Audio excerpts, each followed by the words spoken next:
I just wanted to give you a quick visual of that Truxor cut, because back in 2011, when we started to put our program together and try to figure out how we were actually going to tackle this particular invasive plant, again, it wasn't top of mind. And a year later, the Lake Simcoe Cleanup Fund, we actually were able to convince them to come over into southern Georgian Bay, eastern Georgian Bay Lake Simcoe Cleanup Fund. And we made an application, and we started off this community engagement program, which became a Canada 150 grant, but we had 4 years of sustained funding from Environment Canada. And that really allowed us to keep planning and keep going ahead. So when Catherine mentioned putting this as a line item in a budget, where we can kind of continue to keep these coherent plans moving forward, especially on something like this where it isn't one and done, that's really critically important for success.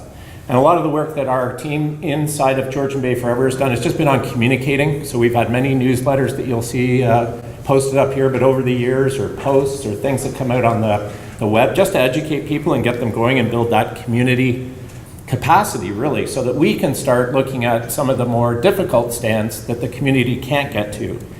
And an example, just so you can see of the scale, like we're working in Collingwood all the way up to working with educating communities in the North Channel. Here's a before shot of Collingwood. You can see the silos in the background. And that's a bunch of about 25 volunteers and a full day of cutting. Pretty exhausting, but that's back to the cattails now. So that's all of the invasive plants removed and the original biodiversity immediately becoming apparent. So it's a really gratifying activity. If you haven't participated in a frag cut yet, we encourage you to look out for one next year.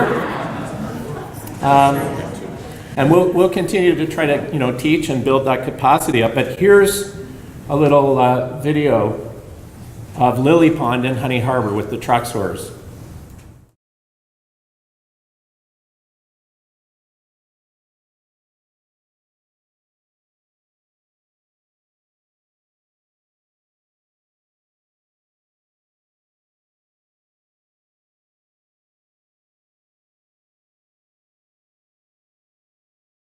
That in the background is the stand of Phragmites. Here are the pieces of equipment on the truck coming in the morning. Connor, our team leader for the Student Ambassador Program this year. 18 feet tall, this Phragmites to begin with in the morning.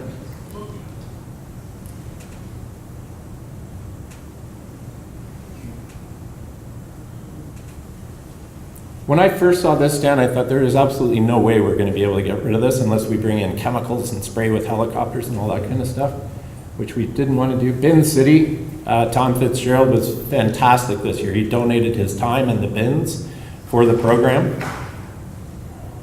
The Township of Georgian Bay provided an operator and the loader for a couple of days. And again, just some of the reference points in the background, the white building over there, you can start to see on day one, we immediately started to have an impact. And on day two, this was the pile that we got left over with because our bin hauler couldn't make it back and forth fast enough on day one. See the water already starting to come in?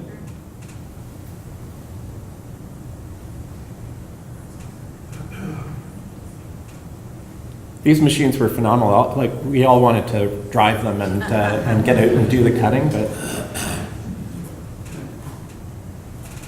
and again, the building and the white car in the background. That's from the road looking back in. All the little bits and pieces that are in the water, they actually can filter out. They have like rakes that go through the water and cleaned it up, as you'll see.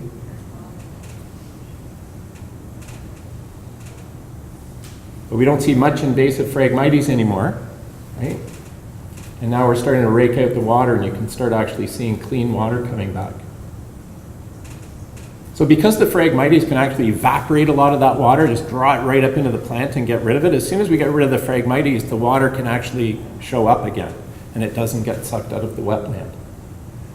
So pretty significant impacts. Over 2 days, we removed about 38,000 kilograms of Phragmites.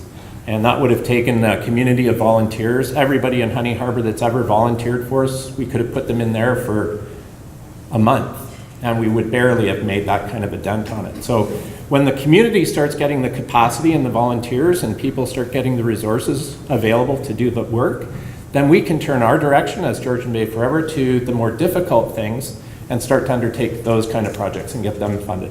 The other nice thing is all of the municipal partners that we worked with from the archipelago, the Township of Georgian Bay, Tay Township, all of the municipal partners have been recognizing this is really an important thing to work with us on. And we've co-branded information sheets for people. We've got funding line items in various budgets for this. And when I realized the 2 days here was going to cost us about $5,000 more than we originally thought, I went to the council at the Township of Georgian Bay on a Friday with a letter, and Monday at council meeting they passed a resolution to give us the extra $5,000 we need. So building that trust, building that partnership, and building that relationship is really critical, and it helps all of us get these kind of things done. Who owns the truck storage? How much do they cost? Should Georgian Bay Forever have one of those? Well, the last answer is yes, I would love to. No, but we work with Janice Gilbert. She started a not-for-profit company called the Invasive Phragmites Control Center. Janice, if you've ever seen the picture of somebody standing in front of a Phragmites stand with a big surveyor's rod, Janice actually worked for the Ministry of Natural Resources and took that picture. She and her husband started a not-for-profit. They got funding from Bruce Power, and they actually bought 2 of these pieces of equipment that you see, and they subcontract out to the Green Streams company for the personnel to actually use the machines and use the equipment. So it's a combination of some philanthropic money and some not-for-profit driven people who really want to kind of make this stuff available. And then it's paid for. We pay for it by hiring them and paying a contract fee to have them on site and do the work. Yeah. Thanks, Peter. Yes, yeah, thanks for the question, and yes, we have it. I'll be brief, but the Township of the Archipelago actually made a deputation to the Ministry of Transportation, talked to the minister. They met at a municipalities conference. There's the parliamentary assistant is actually going to make a visit to the township to actually start to be able to see firsthand this kind of problem. On the second side of it, we've been working for the last 4 years to try to get the ministry in Central Region and Northeastern Region, which are the 2 regions that abut on Georgian Bay, to actually do something similar to what Southwestern Region ministry people were doing. Because of the the agriculture base down in Southwestern Ontario, they've been spraying the provincial roadways for the last 4 years. The ditches. In Ontario, you can't spray in a wet area. So you can't use herbicides over a wet area. But if you wait later on into the summer when things are dry, you can spray, what was once a wet ditch is now a dry ditch, and they can actually spray for control there. But just when we thought everything was mapped and budgeted for and ready to go on the MTO in Central Region and Northeastern this fall, right now, with the government change, that's just come to a complete halt and been put on hold while the new government kind of wraps its head around where they want to spend the money. We would love to encourage the new government, very respectfully, that if they continue to wait, it's just going to keep costing more and more money to get to this control. And since all of the machinery of the staff level of the ministry is ready to go, if the minister kind of gets involved in that conversation and through the archipelago can kind of make that request a little directly, I think we can kind of get things kicked off and get going again, but that's where we are. So a great question. Ministry's starting to get ready to do its piece. Yes. Yeah, thanks, Blair. So first off, I'm a little reluctant to generate an industry around an invasive plant that we're trying to get rid of. I'll disclose my bias. Yeah.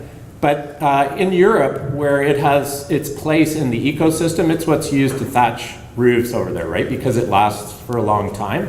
It's a cellulose that doesn't break down quickly, so it can actually be used anywhere that cellulose is used. You can make biomass and actually generate electricity from it, or you can feed it to animals.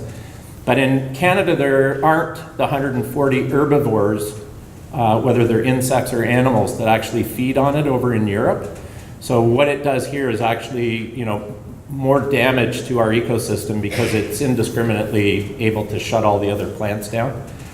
So we don't want to really generate a use for it. As to how it's disposed of right now, we either get it composted at a municipal composting facility where they can hit the temperatures required to make sure they kill it all, or in some cases they're actually just landfilling it. They're putting it into the landfill and burying it and then monitoring to make sure that nothing grows up around it. So right now we're kind of in eradication mode, so the uses of it I want to kind of keep unpopular so we can insist on getting rid of it. And Sandy, you had a question? Yeah, do any of the bigger municipalities in the south, like Vaughan, I assume City of Toronto, do they have anything? Because it's not all just on LRT, it's not all 400 series highways. It's all along Major Mac, it's all along Rutherford Road, it's everywhere. Yeah, and I think one of the things to point out with our mapping is it makes it look like Georgian Bay is the worst place on the planet for Phragmites. That's only because we've mapped every single stand of it out there also. Like we have a highly dedicated group of volunteers and staff that go out and look at it. But every municipality has to come up with a management plan for invasive species. Now that it's listed on the Invasive Species Act, they need to actually have that in their municipal management plan. So that will evolve, but it doesn't exist today. And the problem, living in Toronto, the parks people that are overseeing the forests and natural spaces, it's not their silo to work on, it's the transportation silo apparently at the City of Toronto right now. So sometimes just which silo's handling it and what their priorities are and where they have budget becomes an issue. Again, as was mentioned earlier, I think by Kate, these things at the municipal government level we need to keep talking about, and Chelsea, it was Shannon that mentioned it too, right? Shannon Carto. These are things that you need to kind of keep bringing up and putting in front of your local council and the province, but really just trying to insist that this is an important issue that we're recognizing and it needs to get addressed. From a safety perspective, an 18-foot tall plant isn't like a little bit of purple loosestrife, right? If you can't see at the intersection that you're trying to get into with your vehicle, or the on-ramp, if you go to Ottawa and drive up the 416 set of highways, you can't even see the on-ramps as traffic's coming on. It really literally becomes a safety issue. And then fire hazard and the inability to even spot where a fire hydrant is when the fire department shows up, right? So lots more things on Phragmites that we can do.